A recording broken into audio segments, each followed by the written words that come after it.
주님께서 여러분과 함께 마르코가 전한 거룩한 복음입니다.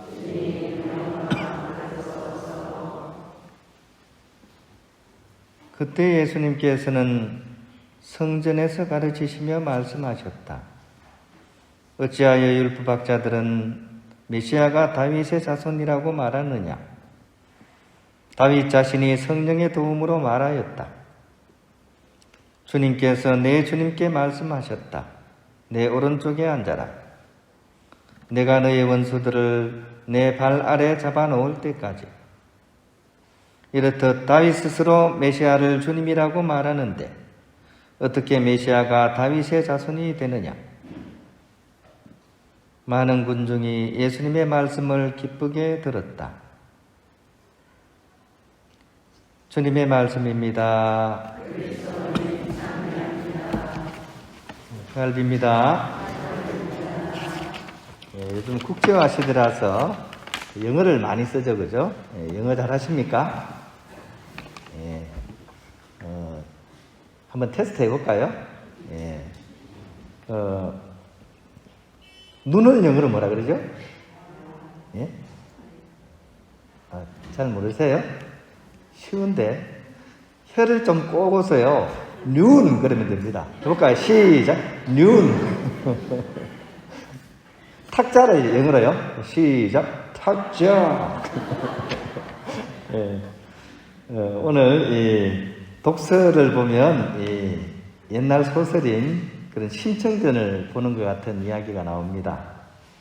자식이 아버지의 눈을 뜨게 해드리는 그런 효성스러운 모습, 이것은 그 자체로서 시대와 장소를 막론하고 그런 훈훈한 이야기가 아닌가 하는 그런 생각을 해봅니다.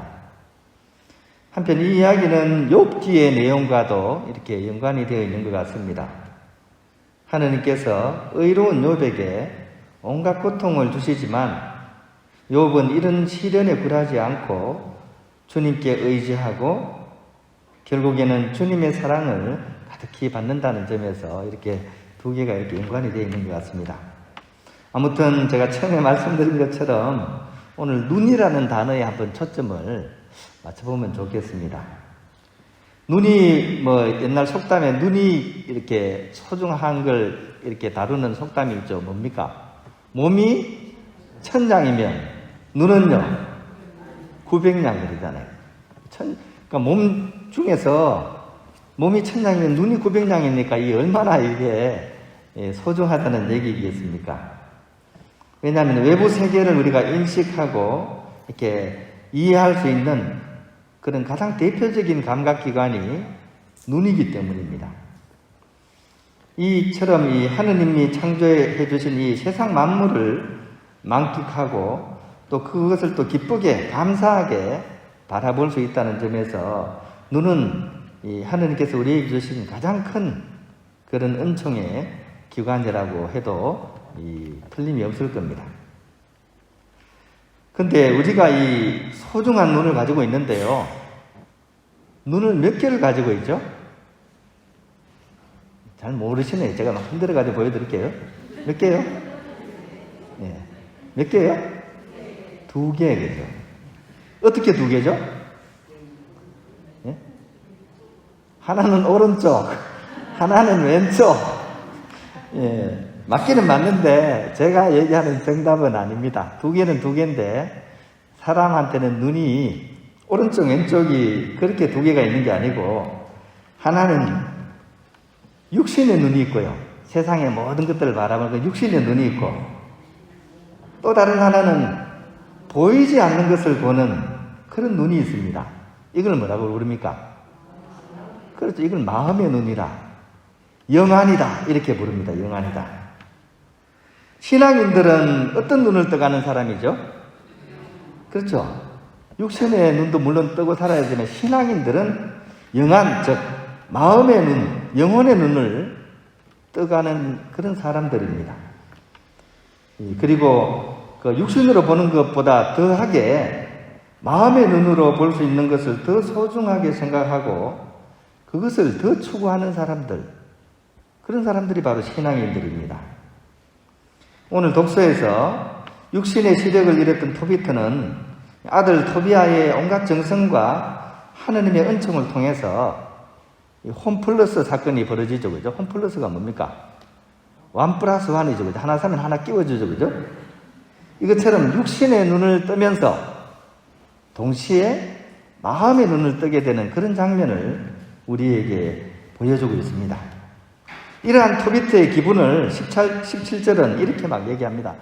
아가, 어서 오너라. 너를 우리에게 인도해 주신 내 하느님께 찬미를 드리자. 얼마나 기뻤으면, 그죠?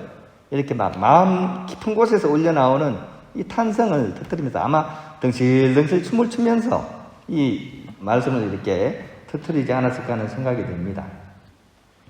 우리 또한 바로 그런 측면에서 온 우주의 아름다운 만물과 그 모든 장엄함을 보고 느낄 수 있는 이 눈을 주신 하느님께 감사드리면서 동시에 우리 안에 심어주신 보이지 않는 것을 볼 수 있는 그 마음의 눈을 뜰 수 있도록 기도 안에서 또 사랑의 실천 안에서 정성을 다해 나갈 수 있어야 됩니다. 좀 두리뭉실하죠, 그죠? 좀 구체적으로 그러면 어떻게 해야 우리가 이 영혼의 눈을, 마음의 눈을 뜰 수 있을까요? 어떻게 하면 그래 될까요? 요즘 육신의 눈은 재활용 잘 되죠, 그죠? 재활용 잘 됩니다.